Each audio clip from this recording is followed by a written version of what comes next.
Okay. Well, so far, all of our projects that we've been working on have basically been built off of sketches and such. Been sketches and extrudes and revolves and more of much more architectural approaches, much more drafting approaches, much more traditional approaches. What we're going to start with tonight is a departure from that, and we're going to start working with the form tools. Now, this is the one area where I think Fusion is built really well in its sculpting capabilities, in its surface and solid sculpting capabilities. So basically, what we're going to start working with tonight is freeform modeling, as opposed to sketch and drafting basing models.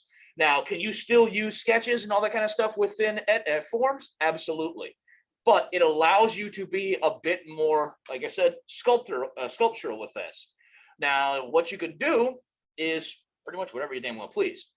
But what we're going to start with is I'm going to take you through some of the take you through some of the tools and such, and it's going to culminate with we're going to be working with the next assignment, which is creating a couple of utensils of your choice. It's a good, pretty universal project, or at least universal subject of make some spoons and forks, or go completely Danners and make something else. That's totally up to you. But let's get into the form work. So first thing, obviously, is instead of creating a sketch, extrudes, and blah, blah, blah, blah, blah, blah, blah, pick the little eraser with an explosion thing going.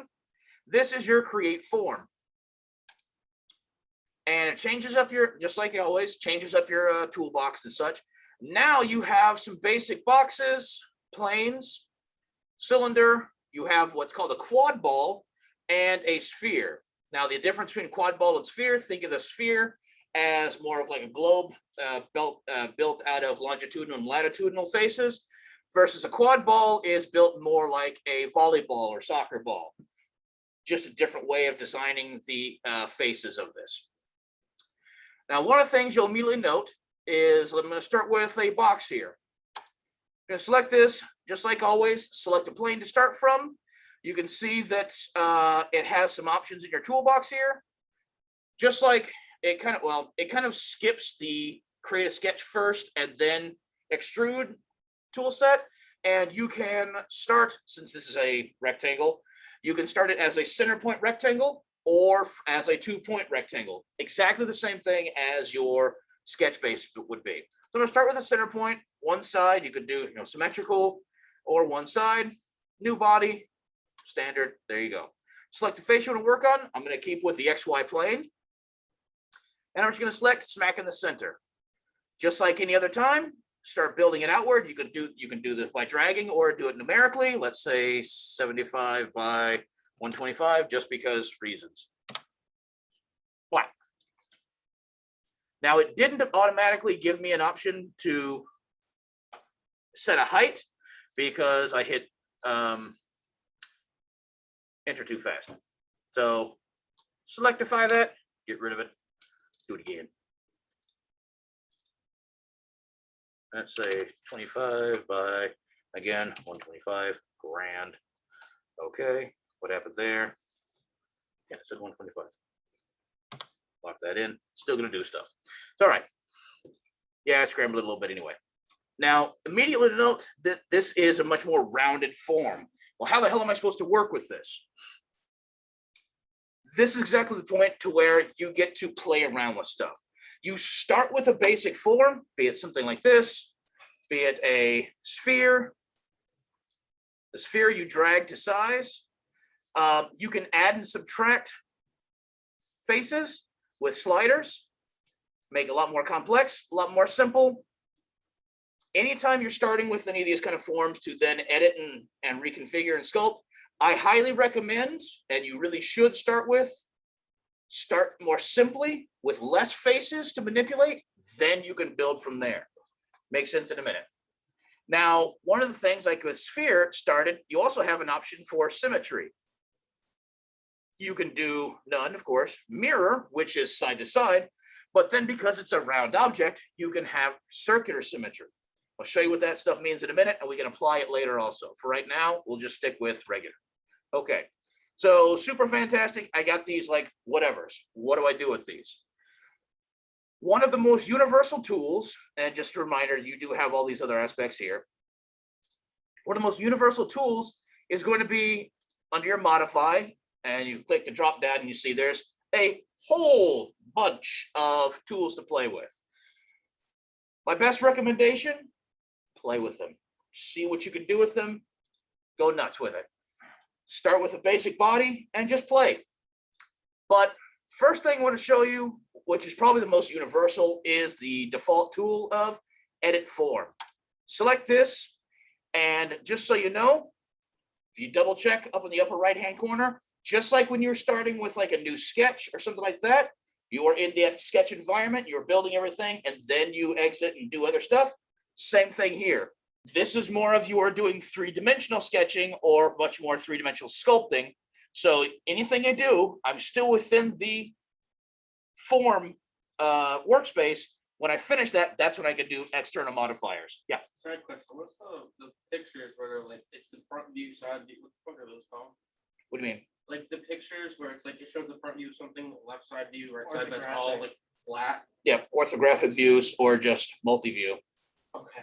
The different to get to those, or it's bottom at the bottom of your tool set here. If you want to do multiple views, you could either use the drop down or press Shift 1. I was just wondering, like in general, what they were called because I'm trying to get like word. That's sick. I like that. Depending on how you're working, so especially as you start sculpting and such, this may well be a more effective way of viewing your object, because as you get more complex, yeah, using your orthographic views can really help out, because you're able to more quantifiably see what you're doing rather than working simply in the perspective viewport. But you work how you please. I was just wondering what they're called because like I want to get an image for this, but I didn't. I was gonna say view with faces. That makes sense. I was That's wondering okay. how to scale those correctly. We'll go through that in a minute. All right. So what this is you're working with T-Splines. And this is just a different way of working as opposed to, or really it's a different way of generating surfaces and solids. Compare this to like a mesh, a polygon mesh, which is what you saw when we imported stuff from Thingiverse and such. When it imported that as a mesh, you saw all of those multiple different triangularly based surfaces or faces. That is one way of generating a three-dimensional surface in a computer. A more traditional, or rather a more easily navigable way of working is working with T-Splines. And you break that down, well, spline, consider fit point spline, that flexible curve line. This operates in a T-junction. And what that means is literally as a shape of a T.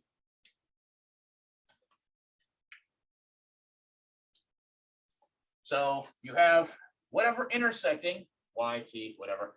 The thing is, you can grab that vertex, drag it around and wherever you please, and those lines will distort and such with it.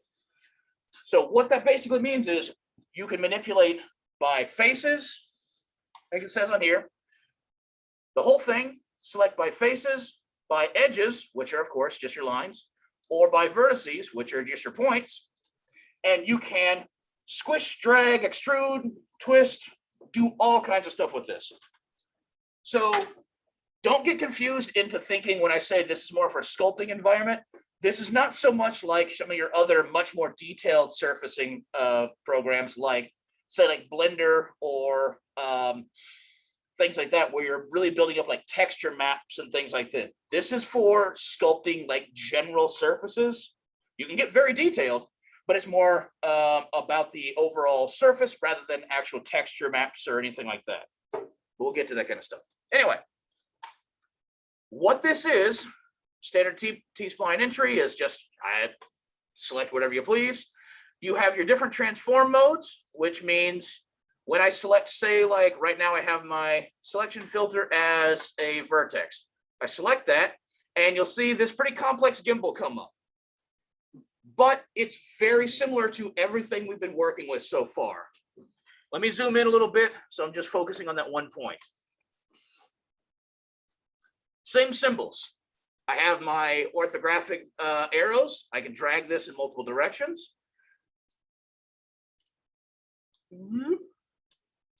Up, down, side to side. But those are all within that coordinate system. So, you know, this is your, oops. If this is moving on the Y axis, that one's moving on the Z. That one's moving on the, or sorry, that was on the X, this one's on the Z. You have the flat square, that's your free transform, so you can just swirl it all over.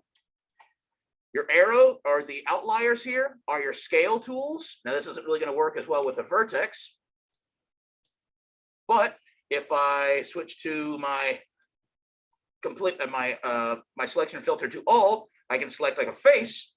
Now, if I use like say that arrow, now it drags the whole face around. Or if I use these scaling tools, I can scale up or scale down that face. Remember, the flat sections are non-uniform scale. The curve is uniform scale, so it is operating on both directions. So you can really play around with dragging stuff all over the place with these forms. Squash it in, deflate it, that sort. You can even on the fly extrude these faces. If you press and hold Alt, press and hold Alt, grab the arrow, now it's going to extrude up. Release, do it again, and it's going to keep creating sections in here. From here, now this is like if you wanted to, say, scale that up, you could, whoops, rotate these. So if you were making like, you could even go so far as say like,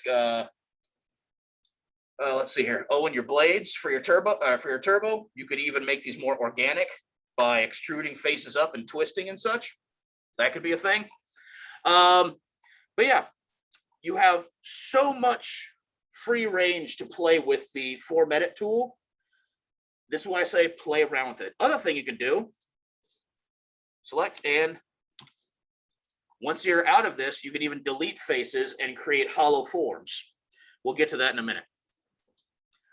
But this is basically what you can do with this whole thing. You can just play around, extrude, twist, drag stuff all over the place, and see where you can basically take this. So this is a really easy way to go about making just twisted shapes and forms and such. Now, obviously, I'm just doing this willy-nilly. Once you have a clearer idea of what you actually want out of something, you can really play around with it. So let's say I can also chop stuff up and such. I'm just going to throw a few random tools at you so you can just see what some of these do. So that was an edit form. Say like when I said that if you are planning on doing a more involved sculpt or something, start simply with fewer faces. Let me start with the little guy over here. Let me hide that one. Say I am dragging this around. Let's say grab some faces, move this around, drag that out. Great, now I got like this wing thing. I can then begin to subdivide these, say like by inserting an edge. What this does is you can select a line. If you double click it, it'll select the entire profile line, and you can insert either one single edge, and you see the slider is moving it closer or toward the selected line, or you can do both. It does it on both sides. So you can further subdivide a surface. Say, all right, select that. What that allows for, now I have more complex detail within a simple form. So if I was trying to make a more complex form, start with fewer faces, start with fewer edges, work your general form, then start subdividing it. That's a much more approachable way of working. Because from here, now this would be like if I wanted to select, say, let's just grab a couple of randoms here, or actually, let me grab just these edge faces here. So it's something like this. If I drag all of those, well, now I'm going to have the whole thing move around. But if I grab alternate ones, drag those in, I can start to create like scalloped edges, things like that, dragging out. It's very much like I said, much more free form, and that's kind of both the benefit and the problem. If you have difficulty, or if you have difficulty imagining something more rounded, as we've been working from much more of architectural, much more geometric forms, one of the other things you can do is the next section over is utilities. There's a few other ones, but the main thing we want to concern ourselves with is display mode. What this allows you to do, much like section analysis, allows you to chop a model in half. It doesn't actually affect the model, it just allows you to see a split cross section. Using the utilities tool, I can change this form here, and I can change it to more simplified form, or a more simplified view of it. So I can select between actually just a box display, the smooth display, which is the default, or a hybrid between, which gives me both the actual finished form inside, but it also gives me these control point boxes around it, which simply show me, much like how handlebars on a fit point spline aren't actually there. They just show you how you can more easily, or how you can manipulate points and things like that. That's what a bounding box does. So select OK. Great.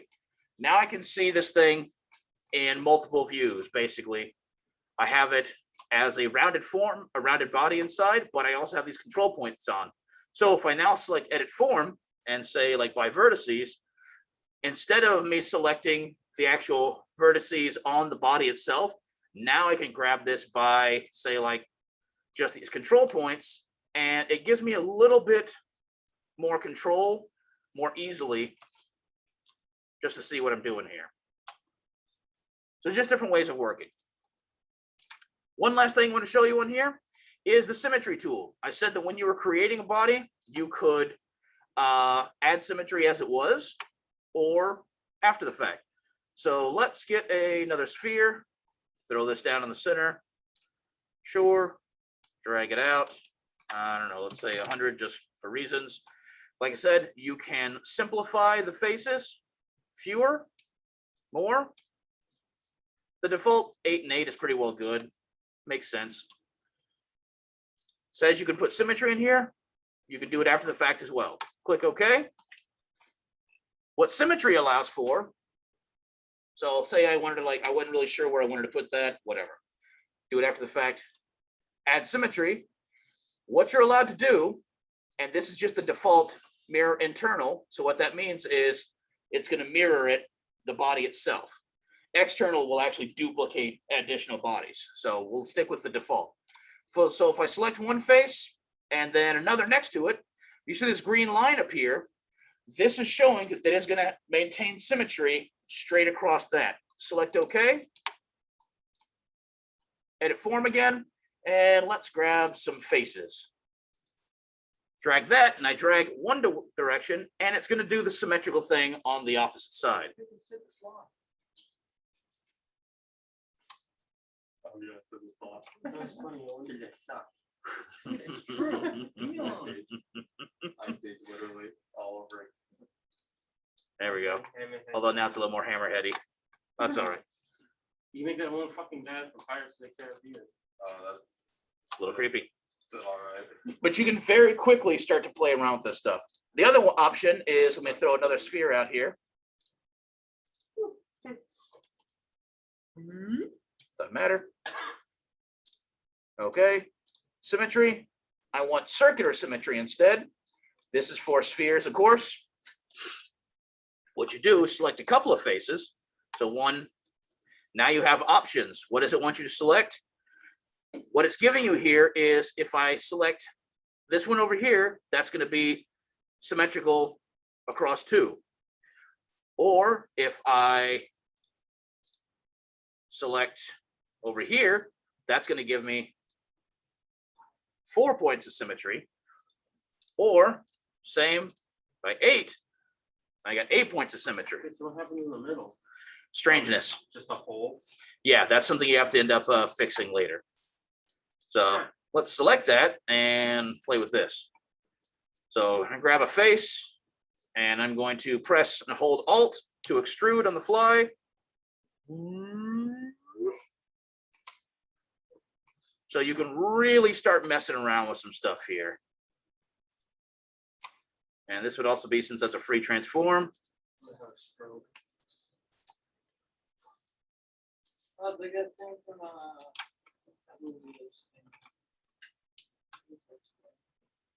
So you can really start messing around with stuff. That's cool. Now, obviously, you can instantly get really unsettlingly complex and don't know what the hell you're doing. That's fine. So on that, I want you to take note.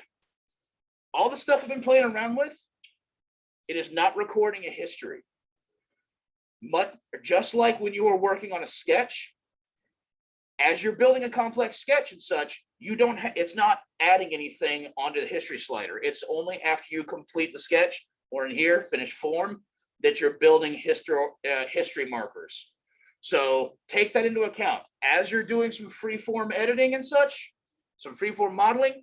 You do not have history markers for that. So just like your sketch, you can save it where it is, and if you got to come back to it, but you will not be able to Control Z back through any of the points. So beware of that. If you're doing freeform modeling, do note that you kind of have to finish it in that set. Well, if you're planning on, if you step back at all, you're going to have to go through, or you're going to have to go through it again. That said, you can always save as you go, which already just examples.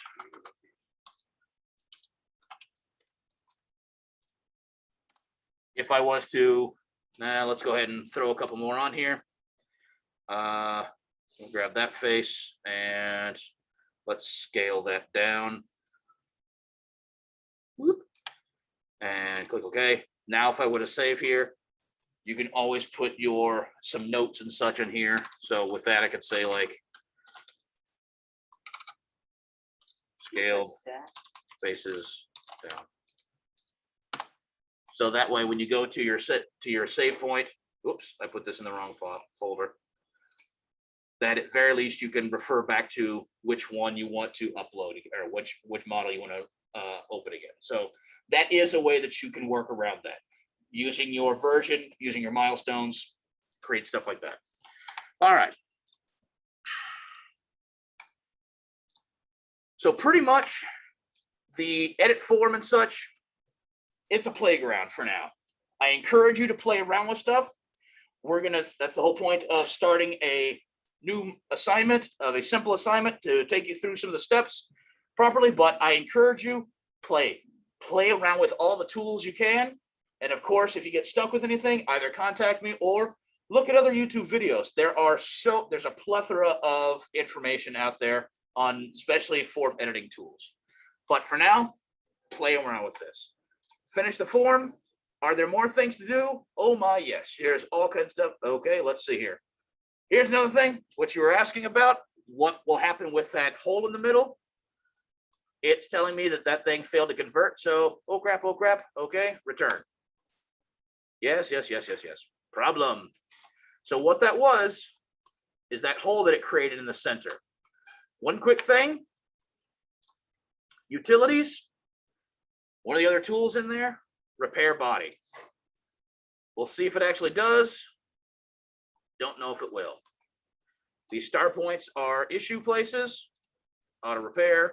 Let's see if it lets it go. Might give me some same errors. Yeah, that's gonna be fun to fix. Let's see here. Yeah, I might have to like plug a hole or something here. Let's see. Showing the bottom part.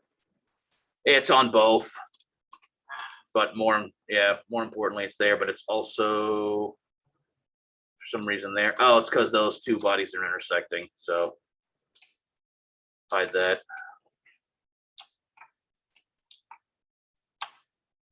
Yeah, I'm gonna have to fix something here. But again, that was all. Let's try the fill hole section here.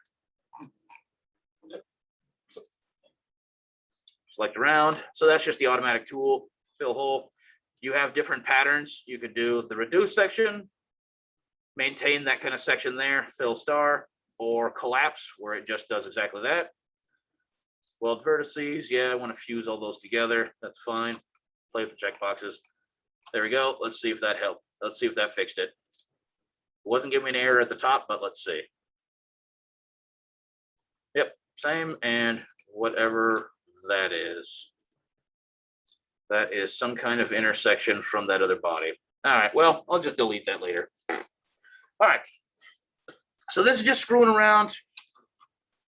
We'll put this as prepare. I can type, that'd be even better. Prepare holes. Okay, so like I said, play around with the tools, play around with the forms. We're going to get into the actual details of what can you actually do with this stuff with some actual guidance next. So play around, do what you can with that, and just explore. It's a fun set of tools you can do a lot with.